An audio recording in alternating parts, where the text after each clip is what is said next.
Hey, good day, all. Good morning, good afternoon, whatever time zone we're calling in from today. I usually typically just wrap that up as a good day. Thank you all for joining. Definitely appreciate your time, listening to us have this conversation here today. As we're going through this, it's going to become quite clear why we're having these types of conversations and why we're having these conversations every day. So my name is Ryan Bowery. I'm the Principal Solutions Engineer for the Americas for Clarity. I've been with Clarity for about 2.5 years now.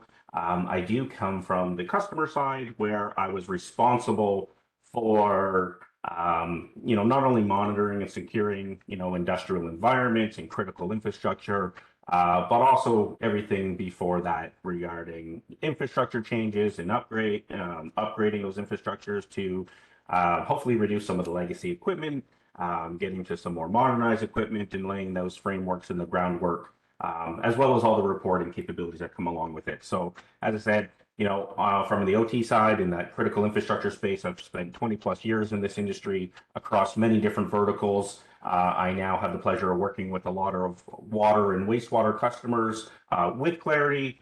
Certainly enjoy that. Really, my goal as I'm working with my customers through these journeys, which is truly a journey, not so much a destination, but really helping them understand the risks to these type of environments and how we can look at some of these use cases and we can meet some objectives along the way. Also joining me today is Jennifer and Eric, and I'm going to let each of them introduce themselves. Jennifer, if you could please introduce yourself. Thank you. Sure, absolutely. So I'm Jennifer Lynn Walker. I'm the Director of Infrastructure Cyber Defense for the Water ISAC, and ISAC stands for Information Sharing and Analysis Center. We're actually the ISAC for the water and wastewater sector, and we're created by water and wastewater utilities to help facilitate preparedness and response activities and information sharing between within the sector. We were created in 2002. So we've been around for quite a while, and there are other ISACs for critical infrastructure, other critical infrastructure sectors. So if you're not familiar with ISACs in general, there's one for electricity, oil, natural gas, downstream natural gas. I did say electricity, so healthcare, financial services, and the like. And so we are the ones for the water and wastewater sector. I do have over 20 years experience in cybersecurity or information security. Most of that is in IT, IT network security. I've always been a bit hands-on, so I've got some experience in malware analysis, as well as cyber threat intelligence and analysis and insider threat. I did, however, whet my appetite for the OT and the ICS space several years ago while I was in financial services. Actually, most of my experience does come from the financial services sector. So they don't have a lot of OT, but kind of where business control systems are concerned, and kind of whet my appetite for that whole industrial control systems. I spent some time helping healthcare practices. So again, we've got the, kind of the IoT and those medical devices in the healthcare sector. And I've been with Water ISAC for about 5 years now. So that's a little about me. Eric? All right. Thanks, Jennifer, and thanks, Ryan. Hey, good afternoon. Good day, everybody. Eric Irvin, and I'm with 1898 and Company. 1898 and Company is the consulting arm of Burns McDonnell, large engineering, architecture, and construction firm with headquartered in Kansas City, but have offices across the world. Within our security risk consulting group, my primary lead is a business line lead for industrial cybersecurity in the utilities and manufacturing space. And so think electric utilities and water, wastewater areas specifically. And so prior to joining Burns McDonnell in 1898 here in January, I spent 20 plus years in the electric sector, where I had a lot of different responsibilities in IT and OT, responsible for cybersecurity program, enterprise architecture, network architecture, those types of things. And so really excited to be with you here today, and excited for the conversation. Great. Thank you, Eric and Jennifer. I could have never done those introductions quite justice as you were able to provide. So greatly appreciated. So as we move through, we're talking about this conversation, right? XIoT. I'm not sure if everyone is familiar with that term, and I'll certainly build out on that, right? That XIoT cybersecurity solutions for the water, wastewater sectors, right? And that's what we're here to talk about today. And as we're going through this, right, we're really looking at that modern industrial network. Maybe not all of our networks are or should be considered modern right now, but one day maybe we have those goals to get that way. So XIoT is something that Clarity has now come out with, and what we're really referring to this as that extended Internet of Things. I kind of go on my own and I call it everything IoT. So we know that there's different technologies out here. We're seeing OT devices, right? More the machine type devices in our PLCs, RTUs, and relays and engineering workstations or operator workstations. We see these devices. We know what these devices are. We're seeing IT type devices in our facilities. We're seeing these IoT devices or IIoT devices. We know they're out there, and I'll start to build on that anymore, but a little bit further. But really, what we're seeing is this collective of assets that we're seeing out there that are in our infrastructures, and we really need to start securing. If we're not securing these devices, this is where they start to pose. They introduce vulnerabilities, which poses risks within our environment, which is why this is really a huge topic, more so now than ever. So as we're going through this, really we're seeing this growth of what we're calling XIoT, right? This extended Internet of Things, all these devices that are out there. So we're seeing that this rapid connected devices of these cyber physical systems into our environment. And we can see, and it's kind of highlighted on here, and this is from a Gartner report. So we can see traditional devices, and think of traditional devices like our everyday laptops and our servers and whatever our workstations are, and VoIP phones and printers and all the other stuff that runs an IT business. We can see we're pretty much going across level, consistently, right? We're always spending about the same type of money. Yeah, budgets are going to go up and down, of course, but where we are really starting to see this shift is on, we'll call it the manufacturing side, and within our critical infrastructure. We're seeing this growth, we're seeing these devices, and really the reason for that and why we're seeing this in this extended growth is we want, more data, we want more information, we want things real time, we want visibility, we want to see things are out there. Maybe we had devices that were in the field that were maybe analog, or it took an engineer to go on site and do some manual effort to get that information. So as new valves or new pumps or new flow meters and different things are being introduced, we want to be able to get that data. So we're seeing this device or these devices being added and more frequently as we're going through this. I always relate this to my home life, right? Everything was pretty static in my house, but now I've got Wi-Fi everything. I've got my light switches, my receptacles, my Christmas lights, my doorbells, my thermostats. Everything is connected, and it's really to make things simple for me, right? I can do everything and access things from a push of a button on my phone. I can be anywhere in the world, and I can access my data. I can see what's happening, and we're seeing that same thing happen across these industries as well. I'll pause there for a moment, and I certainly want to include Eric and Jennifer to see if you have any additional topics or any comments that you would like to add in on this as well. Yeah, well, thanks, Ryan. I'll weigh in here just a little bit as well. So, as you mentioned, there's just an exponential growth here in IoT devices being, deployed across all major critical infrastructure sectors. And so specific to the water and wastewater area, we're seeing sensors being deployed for process automation, a lot of sensors being deployed around equipment reliability. So if you can have data, real-time data, put that in the hands of your engineers and your financial analysts, you can do better capital planning. It's real-time data that you can make informed decisions on. And so I think those are two really big use cases that are driving the growth in this area. But having visibility into these growing number of devices supporting our operations is going to be essential. So we're going to talk a little bit later about some of the potential regulations that may be pending, but we all have the responsibility to secure these systems that provide a critical function for our customers. And so making sure that as you deploy these types of assets, you modernize your infrastructure, you replace legacy, SCADA systems and control systems, for example, that you're replacing those with systems that have security baked into it. And not only your traditional, cyber hygiene components, but also, what type of monitoring and visibility solutions do you have in place that can perform that monitoring on a 24/7 by 365 standpoint. So if you see something anomalous happening, your teams can be made aware of it and you can react to that, and then we can go into some more proactive measures later on. But, it's all about, making sure you've got visibility, across this growing number of asset types that are being deployed to improve efficiency across the business.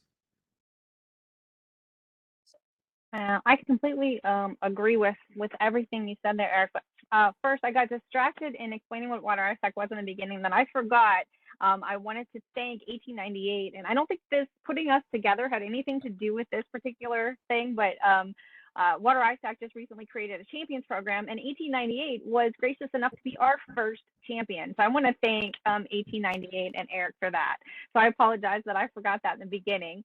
I wanted to get that out there. I agree with everything you said. When you install, the XIoT and these convenience devices so that you can monitor, having visibility into them and what they're connecting to, and making that, secure is of the utmost importance. But I think there's a little bit of the haves and the have-nots. The larger organizations and systems are more likely to be implementing these sensor monitors and whatnot, whereas the smaller systems are struggling just to change out aging physical infrastructure, that they're not really thinking about implementing as many of the XIoT devices as the larger systems are. So they're maybe even struggling with monitoring in general. So it's certainly not, occurring, at that same level across the water and wastewater sector as, say, it may be among other sectors. Lynn, I'll call out electricity, but Eric, you can correct me on that one for sure. Water and wastewater sector seem to be able to run a little bit more manually than everyone else that I'm learning, or that I've learned. So maybe don't have as many, what did you call it, Ryan? Everything of Internet of Everything. Yes, yeah. Extended Internet of Things, or everything Internet of Things now is. Everything Internet of Things. Yes. Perfect. Well, thank you both, Eric and Jennifer. Certainly appreciate that. Yeah, and to circle back, yes, we're seeing more and more of these devices being connected, and back to, both in Eric and Jennifer's points. As we're going through and we are adding these devices, this is where we really need to start building security into our practices, into everyday life as we're looking at these devices. So continuing on, as we start looking at these XIoT devices, there's clearly some opportunities and challenges, and I'm sure we're only highlighting a few of these opportunities and challenges that we're seeing within these environments, and within the water wastewater sector specifically as well, right? So some of those benefits or opportunities that we're gaining from these, and some of these I mentioned, and both Eric and Jennifer have mentioned as well, right? We're looking at modernizing our networks. We want faster networks. We want faster information. We want faster data. We want better sensor technologies. We want, this technology. We want to know. We want that data. We want that, and we need that data now. We're seeing that requests coming in all the time. There is still some kind of a struggle of how do we best do that, which is why we sometimes start introducing some of these tools and technologies to get us that better technology, and of course building on that better data. Once again, we want that data. We need that data to run our operations, to make sure that we always have visibility to the information and the flow of traffic and information that's coming to us at any particular time. Which is then, if we have that better data, we can do the improved data processing, we have better analytics, we have better reporting. So all of those benefits are kind of circling around of why we're doing some of these, and those opportunities that this does bring to us. We are more connected, which obviously does bring more risk as well when we have more and more of these devices connected. Back to the point that Eric was mentioning of knowing how these devices are connected, where they're connected. And I like to say the who, what, when, where, why, and how. Who are these devices? How are they connected? Where are they connected? And how often do they talk? And when do they talk? And we want to be able to get that visibility and to see all of that information so we can start protecting those. And then, of course, increased accessibility, right? We need to be able to connect to these devices, but we need to be able to connect to these devices in the most secure manner possible without impacting any type of availability to these devices, security should never trump the availability or accessibility of these devices as well, which is key to remember when we're going through and introducing any type of new technology and the security around these devices. And before I pass this over, and I just certainly want, once again, you'll see a lot of collaboration here between Eric, Jennifer, and myself. Some of those challenges that these XIoT devices are bringing, and these modern day upgrades that are bringing to our facilities that we're seeing on a daily basis, right? That rapid device expansion, it increases exposure. I already kind of mentioned that, right? We're increasing our risk if we're not looking at the device vulnerabilities, how these devices are connected, and what other points of infection could these devices have, how accessible are we making these devices to potentially people we don't want to, right? You might hear a lot of things about least privilege access, zero trust. We want to make sure that we're still maintaining that, still maintaining levels of Purdue models, but still giving us that benefit and flexibility as we're going through. The diversity of devices, it does sometimes lead to that decreased visibility, right?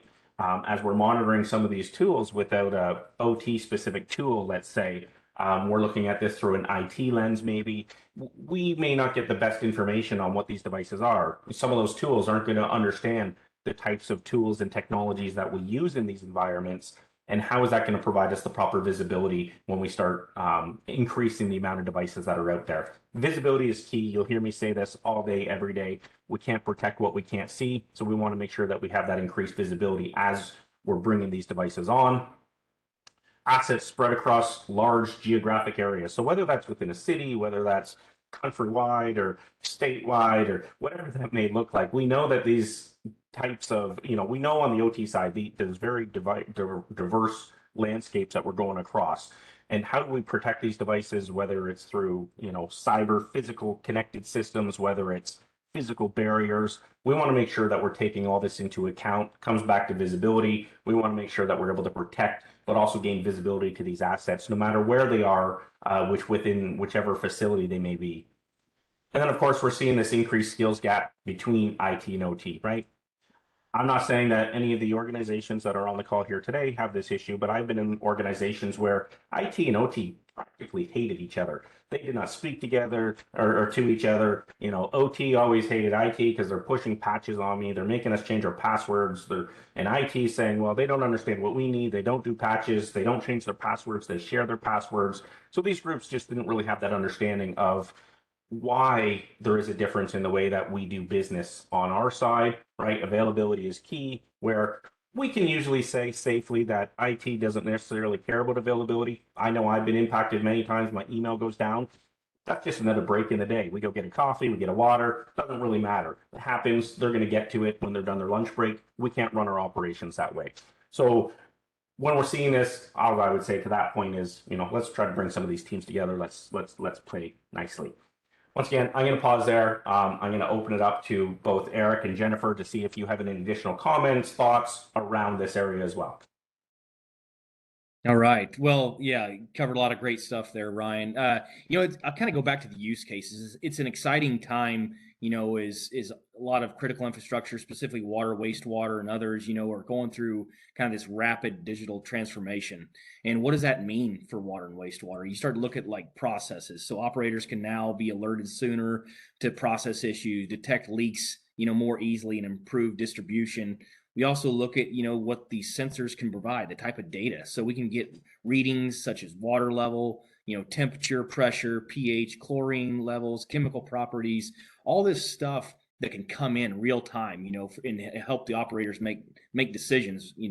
At the same time, we're working on other projects such as replacing, these legacy and sometimes outdated SCADA systems that control these water and wastewater systems. And so with that, combined with the XIoT becoming less expensive and more adopted and embraced by operations teams and the corporate teams driving efficiencies, we're starting to see this perfect, mix of need to move forward and digitally transform. But also, if you're not paying attention to security, you can be putting yourselves at risk in the future. And so a lot of these, opportunities here that you've laid out, Ryan, but also the challenges, as long as you're working as a team together to understand what it is you're going after and why, but how to secure those in the upfront early design. I always say it's easier to bake security in than to wrap it in the 11th hour when resources are tight, and when you're more likely to accept the risk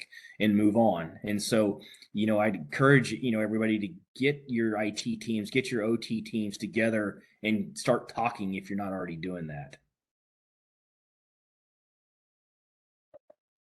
Yeah, I completely agree with all of that. Yeah, I've somewhere in one of my comments, I have baking security in. As a matter of fact, I think it was even taking that a step further, not just baking it into the architecture, but we do talk, and I think there's a slide a little bit later that mentions, the insecure by design components, and there have been some reports and findings that I don't know if we're going to hit on completely today or not, but you've probably seen them in the headlines. But that said, is that the asset owners and operators kind of have, like, let's take it a step back and get the OEMs to start baking more security and have less insecure by design components and design them with more security. And that's where the owner operators have that buying power. Like, you're going to take A over B because A is baking security into it. And then, of course, just because they bake security into it, to both Eric and Ryan's points, that doesn't mean you can just, I kind of say, plug and play. You can't just plug and play the device. There's still, secure architecture design that needs to, to take place there. I think that's all, those are kind of all the thoughts I had on that one, but you hit it when you said baking security in, so that made me think about. Yeah, perfect. Thank you both for your additional comments, and as always, they're greatly appreciated and welcome. So some of these cybersecurity changes we're seeing across, this industry, right? Asset discovery, right? I kind of hit on it before, where, if we're using particular tools, we may not be able to get great information on what these assets are. We might be able to see an IP address and a MAC address, but does that really tell us what they are? And do we know what expected communication behaviors and communication characteristics are for those type of devices? No, not really. But the first step is kind of that asset discovery. And with more and more devices being added, and we have some legacy devices, clearly, it is a challenge from that point of view. So I'll drive into each one of these different, separately as well. But we're seeing more and more in these areas. We see remote facilities being, some of those challenges. And then, of course, those regulatory requirements that we have, and we're seeing more and more requirements come out consistently all the time. So some of these challenges and meeting these challenges, right, that from that asset discovery, kind of that first thing, right, we need to know, from that, we need to be flexible, right? We need to have that asset discovery in the most suitable way for, these networks, these environments, and we want it to be safe. We don't want to do any intrusive probing that could potentially impact the communications or potentially take down a facility. We never want to impact that availability. When we start talking about fluency of these, right, enriching the asset database. So not only knowing what these devices are from an IP address or a MAC address or maybe a host name, but we want to be able to see models and firmware versions and serial numbers. And if we start talking about on the PLC side, we want to be able to see the configurations and the rack slots and all the great information that gives us, that asset-rich information. And of course, that domain expertise, as I already mentioned, right? We want to know what's understand and what's unique to the stakeholders within these environments. And that's where we want to start using a tool that is built for these environments to make sure we get that visibility from an asset discovery point of view. We see these remote facilities, right? We know, and I mentioned it before, we have these, these landscapes that go across geographically. We need to be able to scale across these organizations to get visibility to all these different areas, to all these remote facilities or these remote areas where we're operating. Providing remote access, whether it be to our own internal employees or whether that to be third-party vendors. We need to be able to get people in. We need to have that auditability, that traceability to see who's in there, what they're doing. Maybe even have the options to record or do a shoulder surfing session. And then, of course, durability, right? We need equipment in these environments that's suitable for these environments, suitable for hazardous, and really built for these critical environments as well. So The other point that I mentioned, and I said I would break these out, so I kind of broke out the other two. Now, as we're getting into the meeting regulatory requirements, we can see some of these, some of these names you're probably used to seeing: the NERC SIPs, the IEC 62443, the CIS, and the cybersecurity fundamentals for water wastewater. I'm going to pause for a moment, and I'm going to pass the floor over to Jennifer for a moment, and then after Jennifer, if Eric has any additional comments he would like to add, I'd more than welcome those as well. Sure. So thank you, Ryan. Part of the regulatory challenges certainly are, starting to stem, are going to be stemming from, the 100-day action plan for the water and wastewater sector. Electricity's been through it, oil, natural, or pipeline sector has been, pipeline's been through it. And so, it's our turn. Three's a charm, I suppose. We're looking at that. There has been a task force, and that's working and looking at, certain steps, including, regulatory issues. And, we certainly, I remember, kind of my early days with water and wastewater sector and learning about this. And I came from financial services, which is a highly regulated sector. Also, healthcare, another regulated sector, and moved to water and wastewater. And there's no regulation here. So, kind of my advice early on in my early days was, let's look at some of these requirements and these, regulatory or, guidelines before we're forced to. And here we are, 5 years later, and that looks like that's about to happen. So there's, different frameworks that the water and wastewater sector has looked at. I know that, from a survey we did last year, the Water Sector Coordinating Council did last year, water utilities are looking at IEC 6443. They're also using, things like the AWWA cybersecurity guidance and tool. Some are, taking a look at the 15 cybersecurity fundamentals, which is the product that the Water ISAC has. It's just a basic document. It's not a regulatory guideline by any stretch of the imagination. Maybe someday the Belfer Center actually has made a statement suggesting that it should be codified. I spoke with the gal that did that, Lauren, and I'm like, it has a long way to go before we get there. But I appreciate the effort. So, or appreciate the thought. So, some discussions going on there.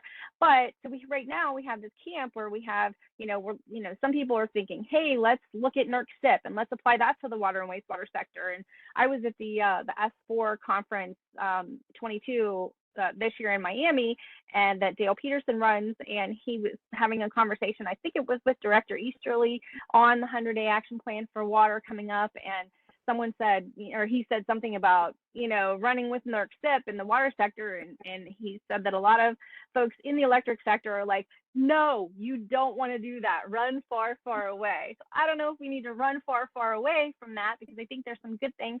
But there's also the camp that are talking about implementing, kind of wrapping some cybersecurity questions into the sanitary survey.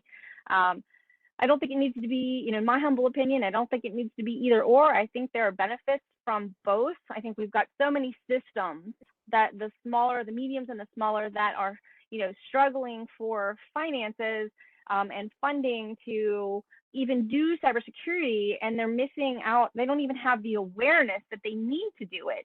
So I think wrapping something into the sanitary survey helps get those conversations going and get that awareness. And I believe was it the last slide or a couple slides ago, Ryan, you talked about the convergence of the IT and the OT teams, or maybe it was Eric.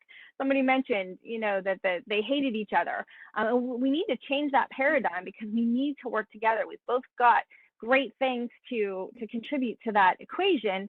And so, the sanitary survey perspective in itself shouldn't be done in a vacuum. The NERC SIP certainly, I'm sure, isn't done in a vacuum. Eric will attest to that here in a minute.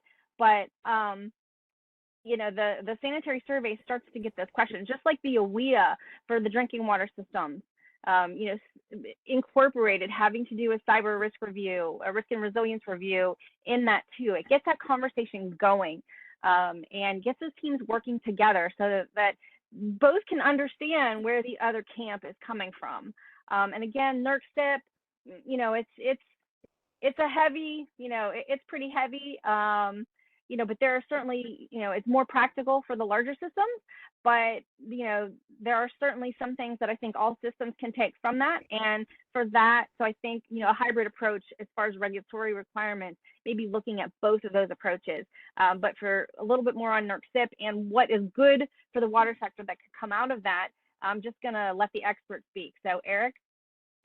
Well, thanks, Jen. It's it's an interesting time here as well, and so I think we can all agree that the water wastewater community is going to have some sort of mandatory and enforceable cybersecurity standard before long. And so, what flavor that takes, whether it's NIST or ISA 62443, or what framework they choose to base it off of, is kind of to be determined. That said, having spent 8+ years, leading kind of NERC CIP and from a regulatory standpoint in the electric sector, a lot of lessons learned can be taken from the electric sector and moved forward into other sectors and learn from those. And so NERC CIP is certainly heavy on documentation, but there's some core concepts that really need to be embraced, if you're not already doing that. And so it starts with asset identification. You can't control what you don't know, what you have. And so then making sure network segmentation is in place. And so NERC CIP uses terms like electronic security perimeter, physical security perimeter to isolate those crown jewels, and so it's really important to make sure that your control systems, and the assets that support, those control systems are not on the same network, that your corporate systems are riding on, specifically your email. We all know that ransomware continues just to wreak havoc across all sectors. And so making sure you've got some segmentation in place, but what are you doing from a general security hygiene standpoint? Are you maintaining, antivirus? Do you have patching sequences and, schedules set up, hardening practices? What are you doing from a firewall standpoint to make sure your rule sets are tight? And then lastly, incident response and backup, recovery policies and procedures. In the event something goes awry, do you have policies in place?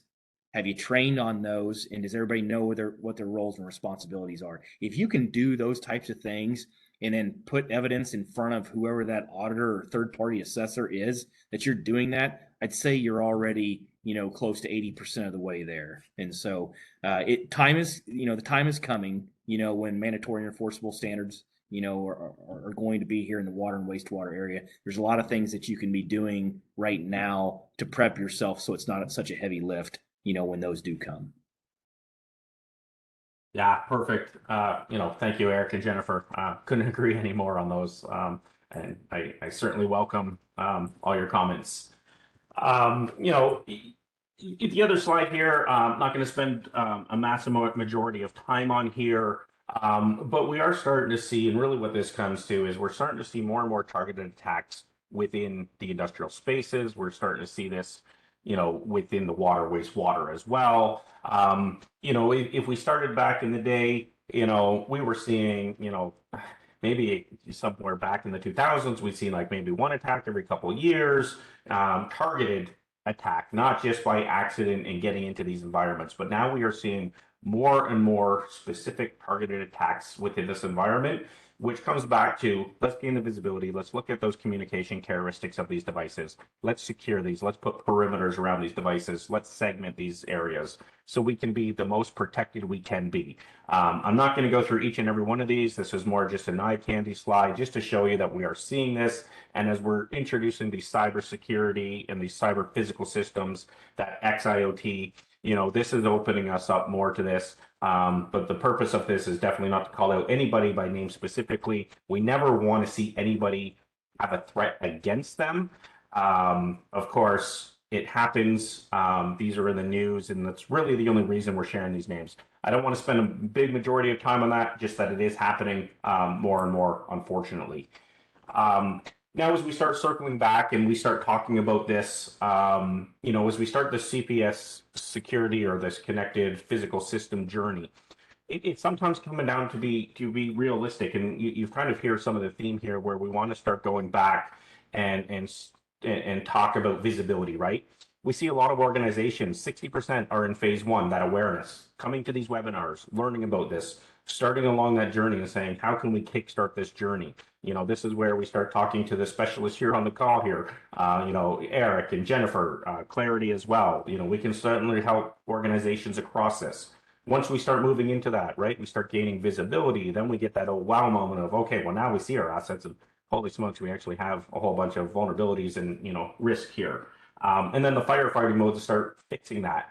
And then once we have all that ability, then we start talking about some of that other stuff and integrations with existing tools. So it is really a phased journey across the board there. Really, what that boils down to is we start in these journeys, right? We want those desired business outcomes, right? We want that continuous security posture, the management compliance that we've been talking about here. I mentioned kind of from a zero trust or least privilege access, right? We want to start implementing these architectures to minimize that cyber risk and risk to our environments and be able to detect and mitigate threats before they can make an impact to our operations. We don't want to affect any availability here. You know, from an operational standpoint, we want to optimize those assets, right? We want to get real-time inventory to all these assets that we're bringing online that could potentially reduce outages, right? We don't want any outages due to any operational risk. And of course, we want to enforce some change management processes, you know, to ensure the safety process. Some other things, and I'm going to pass the slide over here for a moment to Jennifer to kind of talk about, you know, some of these recent funding opportunities that are coming for these sectors. Probably a lot more intelligent in this area than I could ever be. Actually, Eric is more intelligent here on this one. I think there are some opportunities that usually with the states that I'm aware of. I have a friend in the sector that just got something going within Massachusetts and got some funding to be able to kind of overhaul a small water system there. So there are, and Eric can speak about them, but I kind of want to step back a few slides. You don't have to move the slides back, but just want to call attention to some things that that both Ryan and Eric said. One, I like, Ryan, your eye candy slide, you know, with all the different events that have happened, which kind of goes to, you know, we like eye candy, and then we like checklists. And Eric gave us a checklist of 5 things that, you know, we need to, you know, keep doing. And this is where, you know, we can use this funding to help do that. You know, the asset identification, the network segmentation, our cyber hygiene, access controls, incident response. Just, you know, 5 things to kind of to be thinking about that are a little easier to wrap our heads around, especially if we're, you know, medium to smaller systems that really haven't, you know, we're here for awareness, you know, first and foremost, because you haven't really made those investments in cybersecurity. To that point, investments in cybersecurity don't mean the next shiny thing. It could be, you know, frameworks or things that are controls and the things that you know, Eric mentioned that don't cost much. Yes, you need some, you know, someone with that knowledge to help walk you through that, like say an asset inventory. But if you're a small system and you don't, you know, you necessarily can't afford to put in some, you know, passive or even active discovery solution to find out all your assets, you might be small enough where honestly, a spreadsheet might do. Protect that spreadsheet. You know, don't make it unsecured and unprotected. Put a password on it. You know, hide it, lock it, and throw the key away, kind of thing. But you know, a simple spreadsheet, more a database. But we all use spreadsheets for database stuff, so I'm gonna leave that one go. You know, where it's located. You know, Eric gave us kind of those ideas. So listen to. I don't know if we get access to the recording or just the slides, but. You know, Eric, you know, made some comments there about, you know, it's not just, or maybe it was Ryan, I apologize. You know, it's not just the location where it's at, but, you know, it's a bit of a comprehensive inventory. What is the criticality of that asset is? Let's just sit down. If you're a smaller system, you can just use an Excel spreadsheet and map out those critical assets that you absolutely positively have to protect and take those things in that checklist in small manageable chunks. And what would I do, you know, if this happens? How do I better protect this device? You know, what kind of controls do we need to, configurations do we need to be looking at? So not all cybersecurity revolves around buying the next shiny thing. So just, you know, maybe keep that in mind. Anyway, as far as funding, I think I said that in the beginning and then I kind of digressed. So I'm going to turn it back to Eric for the funding part. Now, a lot of great points there, Jennifer. Just for the funding opportunities here, just know that, it started with 100-day sprints and even before that, but government is starting to allocate more and more funding for critical infrastructure to raise the bar. And so whether it's Congress, or the Senate Bill 914, or the EPA starting to unleash more and more funding there. If you've got questions about how to potentially go and get that, especially if you don't have a roadmap that includes cyber, on it, for funding acquisition and that type of thing, work with your legal team, or your finance team to start to help understand where you can go to file grants to secure some of this funding that is available for the water and wastewater sectors, because it is there. And so you got to start somewhere, and you don't want to eat the elephant all at once, just one bite at a time, and just really start to make that, incremental progress towards cybersecurity and raising the bar moving forward. Yeah, I think some of the state primacy agencies can help out there too, to work with your primacy agencies. Yeah, perfect. Once again, I definitely thank Eric and Jennifer for jumping in. Now, I do know that we're also coming up to, unfortunately, the end of our time. I think the three of us could probably talk about this for hours, days, weeks, months, years, and never stop. If you ask my family, what I do for a living is talk. So certainly, here to talk and here to support. That's my goal. I'm not going to offer any kind of closing remarks myself other than what I just did. I will open it up to Eric or Jennifer if there's anything that you want to say as we're closing out here. But certainly, if there is any questions, please, we've only got a couple minutes here left, but certainly ask your questions, and we're here to help you along this journey. Yeah, I really don't have anything to add. Just any questions from the audience here? While we're waiting for this to trickle in, I just have a few. So I'm kind of an evangelist, if you will. I may not have hands-on in the OT space, but I'm a huge evangelist, and there's 3 projects. I wish I could talk about them in a little bit more detail, but you can certainly Google them.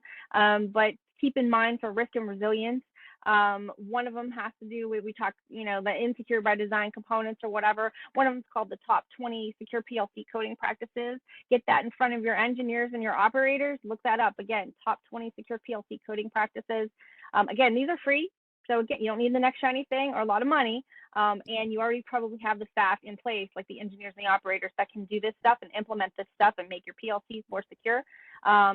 Next one is ICS for ICS. So it's Incident Command System for Industrial Control Systems. It's actually the brainchild of Megan Sanford. Most water wastewater utilities are familiar with FEMA's Incident Command System. It just takes that system and applies it to industrial control systems. So Eric mentioned incident response. So this is a great thing in relation to incident response to take a look at. Again, everything's free. And then the third methodology that I want to bring up for awareness is called cyber-informed engineering. And it's an Idaho National Labs initiative. It sounds fancy and it sounds difficult, but it's really not. Again, you have the staff in place, you have the engineers. Sit down with the engineers and the operators and the architects, and kind of, to paraphrase a line out of The Martian, engineer the crap out of it. And if you look at the worst case scenario that could happen, if an adversary, a determined adversary, were to get into your system and come up with a physical engineering solution so that they get through all of the controls that you've put in place, there's a physical limitation that they certainly can't pass. So again, that's cyber-informed engineering from Idaho National Lab. So Google that. Sorry. Yeah. Hey, Jennifer, on the Idaho National Lab CCE methodology, 1898 is actually one of 2 external firms already trained and authorized to provide that type of training. So little plug there. Awesome. West Yost is the other, not to overshadow you. We're all in this together. Exactly, we truly are, and I certainly, enjoyed, presenting this with the 2 other panelists here. I appreciate their expertise, their thoughts, their opinions, and I thank everyone for joining this session and listening in to what we had to say here today. And of course, we're here to answer any questions.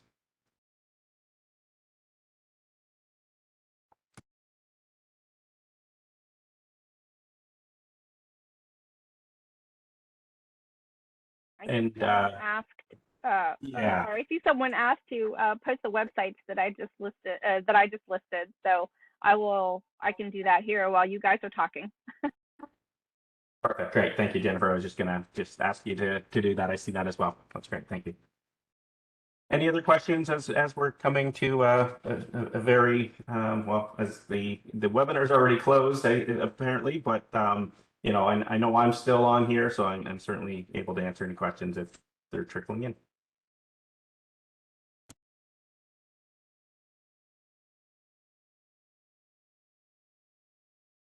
Well, thanks, Ryan. Thanks, Jennifer. And thanks for the audience for being here today.